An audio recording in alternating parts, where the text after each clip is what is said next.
সুপ্রিয় দর্শক, সাজ্জাদ কাদিরের শুভেচ্ছা নিন। মাত্র 4 সপ্তাহ। হ্যাঁ, ঠিকই শুনেছেন।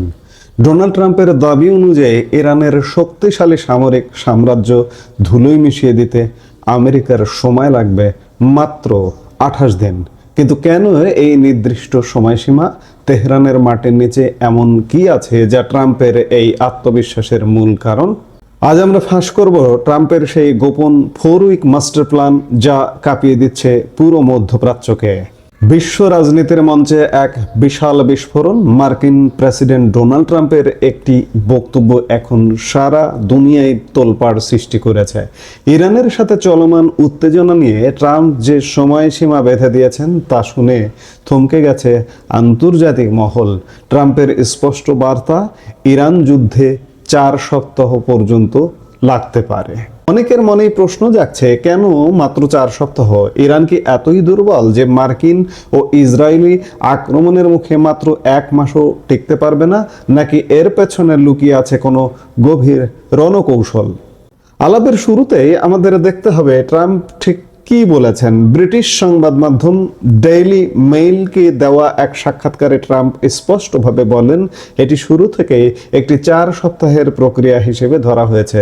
তিনি আরও যোগ করেন, আমরা হিসেব করে দেখেছি যে এটি 4 সপ্তাহ বা তার কাছাকাছি সময় নেবে। এখানে একটি বিষয় লক্ষ্য করুন, ট্রাম্প কিন্তু একে অনির্দিষ্টকালের যুদ্ধ বলছেন না, বরং তিনি একে একটি প্রসেস বা প্রক্রিয়া হিসেবে দেখছেন। সামরিক বিশ্লেষকদের মতে আমেরিকা ও ইসরায়েল এবার কোনো প্রথাগত যুদ্ধের চিন্তা করছে না, বরং তারা সার্জিক্যাল স্ট্রাইক এবং পিন পয়েন্ট বম্বিং এর মাধ্যমে ইরানের কমান্ড সেন্টার ও পারমাণবিক স্থাপনাগুলো ধ্বংস করে দিতে চায়।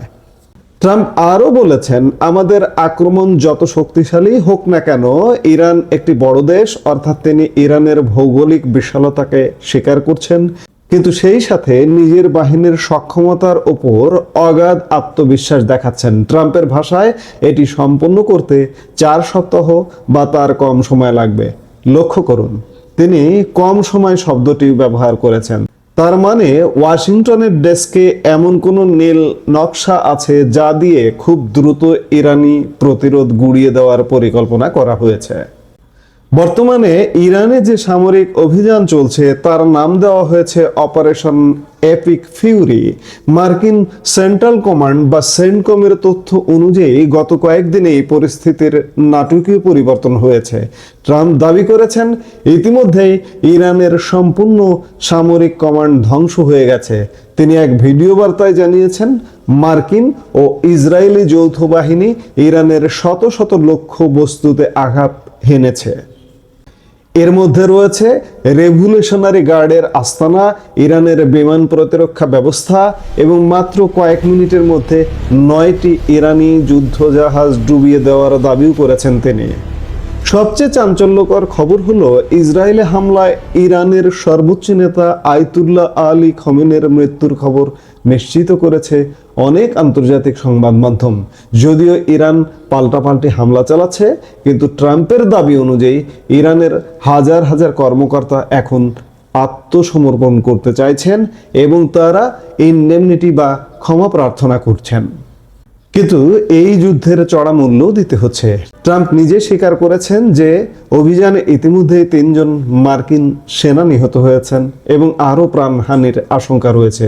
তিনি বলেছেন, দুর্ভাগ্যবশত এটি শেষ হওয়ার আগে আরও মৃত্যু হতে পারে।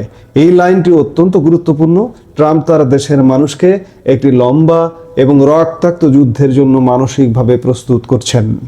এখন প্রশ্ন আসে, ট্রাম্প কেন বারবার 4 সপ্তাহের কথা বলছেন? এর পেছনে 3টি বড় কারণ থাকতে পারে। প্রথমত, অর্থনৈতিক চাপ। ইরান একটি বড় অর্থনীতির দেশ এবং জ্বালানি তেলের অন্যতম উৎস।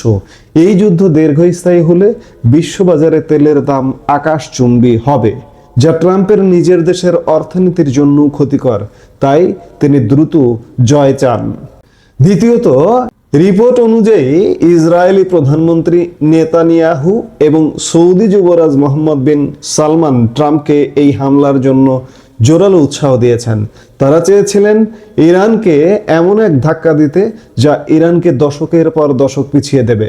ট্রাম্পের হিসাব অনুযায়ী ইরানের পারমাণবিক স্থাপনা এবং সামরিক অবকাঠামো ধ্বংস করতে 28 দিন বা 4 সপ্তাহই যথেষ্ট। তৃতীয়ত, আলোচনার দরজা খোলা রাখা। ট্রাম্পের বক্তব্যের অন্যতম আকর্ষণীয় দিক হলো তিনি যুদ্ধের মাঝেই আলোচনার কথা বলছেন। তিনি বলেছেন, ইরানের নতুন নেতারা আমার সাথে কথা বলতে চান, আমি রাজি হয়েছি। এর মানে হলো ট্রাম্প চান 4 সপ্তাহের মধ্যে সামরিক শক্তির চরম প্রদর্শন করে ইরানকে আলোচনা টেবিলে নতি স্বীকার করতে বাধ্য করতে। তিনি সাক্ষাৎকারে বলেছেন, তারা গত সপ্তাহে কথা বলতে পারত, এখন দেরি হয়ে গেছে, তবে আমি এখনো প্রস্তুত। ট্রাম্পের এই 4 সপ্তাহের যুদ্ধের ঘোষণা সারা বিশ্বে কাঁপন ধরিয়ে দিয়েছে। ব্রিটেন, ফ্রান্স এবং জার্মানি ইতিমধ্যেই তাদের স্বার্থ রক্ষায় রক্ষণাত্মক পদক্ষেপ নেওয়ার কথা জানিয়েছে। অন্যদিকে ওমান মধ্যস্থতার চেষ্টা করছে। ইরানের বর্তমান প্রেসিডেন্ট মাসুদ পেজেকশিয়ান কোনো মতে প্রাণে বেঁচে গেলেও ইরানের সেনাবাহিনী কিন্তু দমে যায়নি। রেভলিউশনারি গার্ড হুমকি দিয়েছে যে তারা তাদের ইতিহাসের সবচেয়ে ভয়াবহ আক্রমণ চালাবে। ইতিমধ্যে বাহরাইন, সংযুক্ত আরব আমিরাত এবং কুয়েতে মার্কিন ঘাঁটিতে ইরানের ক্ষেপণাস্ত্র আঘাত হেনেছে। তবে ট্রাম্পের বক্তব্যে যে আত্মবিশ্বাস দেখা গেছে তা থেকে বোঝা যায় পেন্টাগন ইরানের প্রতিটি সামরিক মুভমেন্ট আগে থেকে ট্র্যাক করেছে। ট্রাম্পের ভাষায় এটি বিশ্বের দেখা অন্যতম বড় এবং জটিল সামরিক অভিযান। আমরা যদি ট্রাম্পের কথার প্রতিটি লাইন বিশ্লেষণ করি তবে দেখা যায় তিনি ইরানকে একটি বার্তা দিচ্ছেন, হয় আত্মসমর্পণ করো, নয়তো 4 সপ্তাহের মধ্যে তোমাদের বর্তমান শাসন ব্যবস্থা চিরতরে ধুলায় মিশিয়ে দেওয়া হবে। তিনি ইরানের সাধারণ মানুষের প্রতি আহ্বান জানিয়েছেন যেন তারা এই সুযোগে তাদের দেশ পুনর্দখল করে। ডোনাল্ড ট্রাম্পের 4 সপ্তাহ সময়সীমা কি কেবলই একটি রাজনৈতিক হুঙ্কার, নাকি বাস্তবসম্মত সামরিক লক্ষ্য? ইতিহাস সাক্ষী, মধ্যপ্রাচ্যের যুদ্ধগুলো কখনো পরিকল্পনা মাফিক শেষ হয় না। ইরাক কিংবা আফগানিস্তানের ক্ষত এখনো শোকায়নি। তবে ট্রাম্প এবার ভিন্ন। তিনি বলছেন এই অভিযান শিডিউলের চেয়েও দ্রুত এগোচ্ছে। 4 সপ্তাহ বা তার কম সময়ের মধ্যে কি সত্যিই মধ্যপ্রাচ্যে নতুন সূর্য উঠবে, নাকি এই আগুন পুরো বিশ্বকে গ্রাস করবে? ট্রাম্পের প্রতিটি কথায় এখন এক একটি বারুদ। দর্শক, আপনার কি মনে হয় ট্রাম্প কি পারবেন 4 সপ্তাহের মধ্যে ইরানের লক্ষ্যবস্তুগুলো গুড়িয়ে দিয়ে যুদ্ধ জয় করতে, নাকি ইরান তার শেষ শক্তি দিয়ে পৃথিবীকে এক ভয়াবহ বিপর্যয়ের মুখে ঠেলে দেবে? আপনার মতামত অবশ্যই আমাদের কমেন্ট বক্সে জানাবেন। এই মুহূর্তে এ পর্যন্তই। সবাই ভালো থাকুন, সুস্থ থাকুন।